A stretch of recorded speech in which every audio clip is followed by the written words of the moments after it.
Hey, what's going on, guys? My name's Jack. Welcome back to the Adobe Photoshop Masterclass course. We are going to be doing something which is going to blow your mind right now. It's going to be the advanced selections. Now, what we've just done is a not advanced selection. We've selected something in our object manually. We've used the pen tool, something that by all means is great execution. And we've done it. We can turn the background off and we've isolated our character here, me. However, it was not the quickest process in the world. We did it in, yes, about 3 to 5 minutes or something. But what if we could do it in 30 seconds, right? What if we could save that much time? And we can. And the way we're going to do that is, first off, let's turn off our pen tool adjustment. And the way we're going to do that is through advanced selections, aka the quick selection tool. We even mentioned this as W, the shortcut W. And as you see, the brush size is so massive. I'm going to bring that down, obviously. But just like that, we have, we want to bring it to a normal size brush. And what this enables us to do is anything that we actually click and hover over, it will start finding the edges of. And will sort of do the crop for us. And will do the mask for us, right?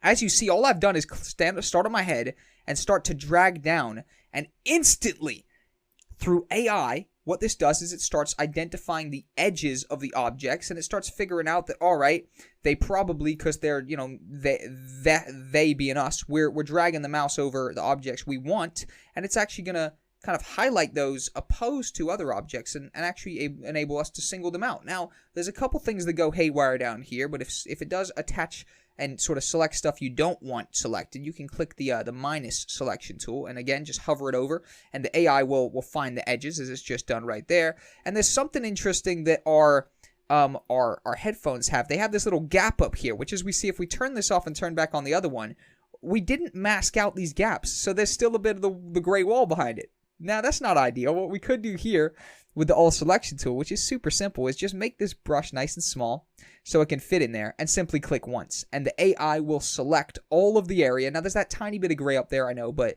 trust me, once we delete this, it will not be visible. And what we could do is we can highlight everything, and then we can literally just press delete, and it will, actually, my bad, press Control-C, Control-V, and paste that, and what it will do is we'll actually, again, copy that from the background and put it right there. And it actually, I believe it's going to be a little bit more precise, because as we see right here, notice the edges of the pen tool. The edges of the pen tool is, even if we zoom in on my hand, it's a little bit rugged, right? I mean, honestly, it could be worse, but if you look at here, there's these little jagged edges. Like, that's not what my hoodie looks like, you know what I mean?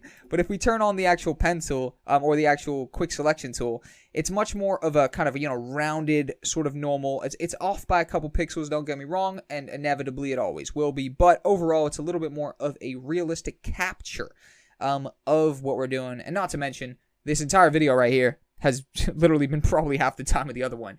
That is, in my opinion, 100% the superior way of selecting stuff, aka the advanced selections. There's a reason it's called the advanced selections. There's a reason I've dubbed it that, and this right here is the reason. Continuing on with the Adobe Photoshop Masterclass course, we got shapes and objects coming up next. Let's tackle it together.